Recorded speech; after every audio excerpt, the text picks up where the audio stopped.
Did you know Papua New Guinea has more than 10 different types of taxes? Most people think there are only one or two taxes, like salary tax or GST. But in reality, the Papua New Guinea tax system includes many different taxes that affect workers, businesses, imports, and natural resources.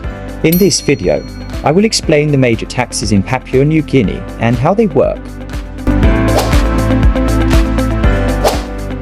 Before we talk about the different taxes, it's important to understand who collects them. In Papua New Guinea, most taxes are collected by two main government agencies: the Internal Revenue Commission, IRC, Papua New Guinea Customs Service.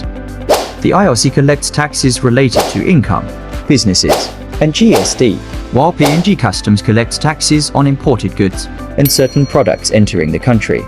Taxes are a major source of revenue for the government and help from public services such as schools, hospitals, infrastructure, and government operations. The most common tax in Papua New Guinea is salary and wages tax. This is the tax deducted directly from an employee's salary by their employer. Employers calculate the tax based on the tax rates set by the Income Tax Act and then send the deducted amount to the Internal Revenue Commission. In Papua New Guinea, income tax is progressive. That means people who earn higher income pay higher tax rates. For example, the first 20,000 kina of income is tax-free for residents. Income above that is taxed starting from around 30%. Higher income brackets can go up to about 40%. This tax is one of the main ways the government collects revenue from workers. Personal income tax is closely related to salary and wages tax, but it applies to individuals who earn income outside normal employment. This includes business owners, consultants, self-employed professionals, and freelancers. Residents in Papua New Guinea are taxed on their worldwide income, while non-residents are generally taxed only on income earned within Papua New Guinea. This tax is also calculated using the progressive tax rates.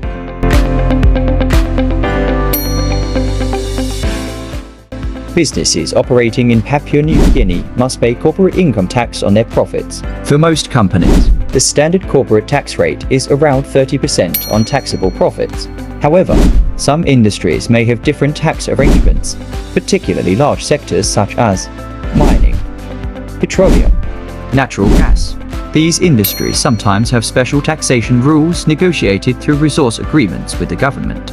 Corporate tax is one of the biggest contributors to government revenue in Papua New Guinea. Another major tax in Papua New Guinea, goods and services tax, commonly known as GST. GST is currently set at 10%. It applies to most goods and services sold in Papua New Guinea. For example, when you buy items such as electronics, food from supermarkets, clothing, services like repairs, the business selling those goods adds GST to the price. Businesses collect the tax from customers and then send it to the Internal Revenue Commission. However, some goods and services are exempt from GST, such as certain financial services, medical services, and education. Exports are usually zero-rated, meaning exporters do not charge GST. Papua New Guinea also has several types of withholding taxes. These taxes are deducted at the source before payment is made to the recipient. Examples include taxes on dividends, interest, royalties, technical service fees. For example, if a company pays interest to a foreign investor, the company must withhold a portion of that payment and send it to the government as tax. The withholding tax rate for many of these payments is around 15%, although the rate may vary depending on the type of income and tax agreements between countries.